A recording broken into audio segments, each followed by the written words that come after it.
Nazirlər Kabineti bir sıra dövlət qurumlarında çalışan və əmək haqları dövlət büdcəsindən ödənilən işçilərin vəzifə maaşlarının məbləğlərini yeni redaksiyada təsdiq edib.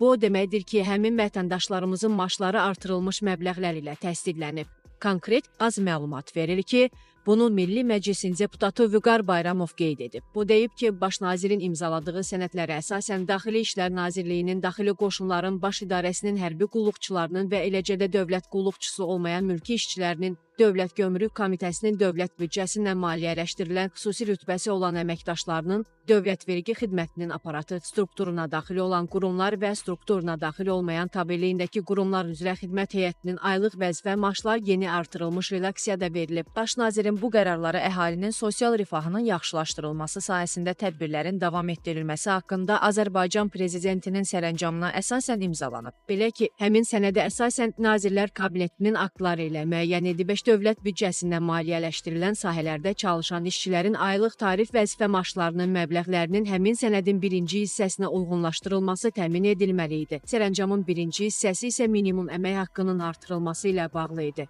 Bu o deməkdir ki, minimum əmək haqqında artıma uyğun olaraq baş nazir sözü gedən işçilərin maaşlarını artırıb. Artımların neçə faiz olmasına gəldikdə isə bu ildə minimum əmək haqqının 16% yüksəlsə də Nazirlər Kabineti vəzifə maaşlarını diferensial artırıb. Yəni, tarif cədvəli üzrə daha az maaş alanlarında daha çox yüksək əmək haqqısı olanlarda isə nisbətən az faiz artımlara gedilib. Bununla belə vahid tarif cədvəlinə uyğun olaraq bütün pillələr üzrə artımlar reallaşıb, deyə paylaşımda qeyd olunub.